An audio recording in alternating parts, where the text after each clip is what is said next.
Welcome back to Profiles in Caring, reporting from this incredible Bosque Lluvioso, this rainforest outside of San Jose, Costa Rica. There are not 1,000 volunteers involved with this organization, which makes it a lot different from nonprofits that I've profiled before. But what makes this one unique is this. You can help it survive by doing something you probably never thought of before: buying carbon credits. When you cut down a forest, that's an immense percentage of the climate change or the heat, the carbon heating that's going, right? Correcto. Okay. Herman Vargas works for the Costa Rican government's Fundacor. That's an organization which oversees the country's reforestation efforts. Fundacor also spearheads the program, which pays farmers to keep their lands forested.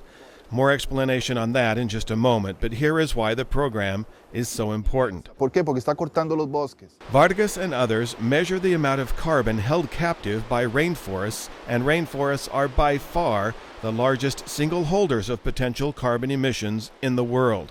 Measurements are taken of every single tree here, from 5 centimeters in diameter to 2 meters in diameter, all in a given area of land here, and that area is called a hectare, which measures 100 by 100 meters. Every 4 years, they examine every rainforest, and their numbers hold true even as some trees die and others are added. Here is the incredibly important number to them, to rainforests, and to carbon emissions worldwide.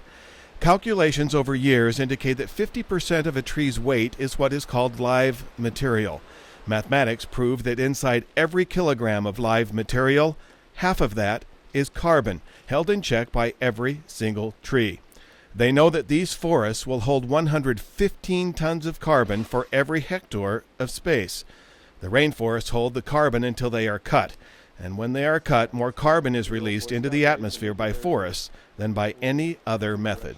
If you look at a tree standing, they are the first country to establish an economic value of that tree standing versus that tree being converted to board feet of timber, for example. And they're saying that the tree is worth more to us. Nature is worth more intact than she is decimated and destroyed and used for a single-purpose agricultural activity, for example. It turns out that for the first time in history, we finally perceive a crop in those forests that we desperately need to keep there. And the crop happens to be carbon. Through the natural process of photosynthesis, plants and trees pull carbon dioxide out of the atmosphere and they store it and then they give off oxygen. And that process over time allows that carbon to come in and it's sequestered. But when those forests are cut and burned and cleared, they release all that carbon into the atmosphere. And that's roughly 20% of all greenhouse gas emissions. Greenhouse gas emissions, the burning of fossil fuels, releasing carbon dioxide and other greenhouse gases into the atmosphere, causing the earth to warm. There's live carbon and dead carbon. Dead carbon is oil, natural gas, and coal. Live carbon are the trees, the trunks, the branches, the plants, the biodiversity, and everything else that's in those forests. And it's live carbon that's more valuable to us right now than the dead carbon that we're burning that's creating all these problems.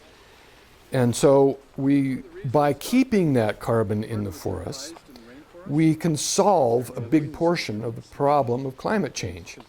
And it turns out that keeping that carbon and paying landowners to keep that carbon in their forests, essentially hypothecating their carbon rights, is a heck of a lot cheaper than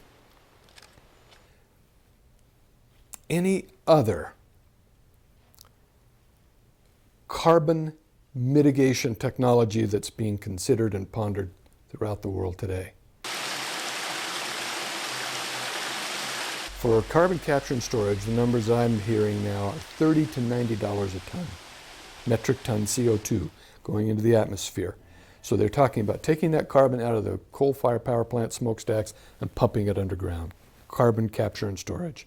Renewable energy, $20 to $30 a ton for the most part. Our cost to sequester carbon in the tropical rainforests and prevent that from going up in the atmosphere is about between $2 and $5 a ton. So we can take that to the international carbon markets and sell that first as a way to prevent the further release of carbon dioxide in the atmosphere by stopping the destruction of tropical rainforests.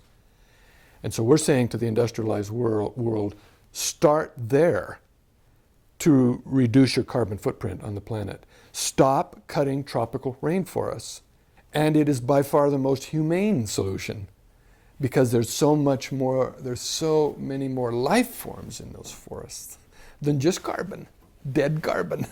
And so for sale right now through Pax Natura, carbon credits. The nonprofit will sell you the carbon credits to keep the carbon where they feel it should be, inside trees, inside a rainforest. And they will use that money, actually transfer it, to the government agency Fundacor to pay farmers not to cut down forests on their land. That is exactly what is happening now with Geraldo Rizzotti and many, many others. De la situación que cruza nuestro planeta es conservar.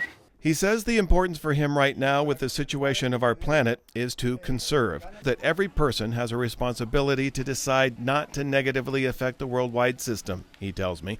La cordillera volcánica central es una área primordial de cuidarla. This is an area that we must take care of, he says. We have water and animals and everything else that needs this land to survive. Mi interés y de mi gente es no vender nunca eso. My interest, he says, and that of my own family, is never ever to sell this land. We will always take care of the land. We want people to go onto our land and study it. They will discover new ecosystems on our land, beautiful ecosystems, he says. It is so important to me and my children and my grandchildren and to the entire world that we keep our forest exactly as it is. Costa Rica in 1940 had about 75% of its landmass forested. In 1980, it was down to 25%. In 1980, they started a series of forestry reforms, culminating what they call the Payment for Environmental Services Program, or PES. In 2000, they had forest cover of 50% of their landmass again. So they had recaptured 26% of their landmass to forest cover in 20 years. PES was largely responsible. In 2005, it's gone up to 53%. They're reforesting themselves. And it turns out that the Costa Rican PES program is the oldest, most successful, the best administered, proven successful avoided deforestation program on the planet. Nobody else has been doing it.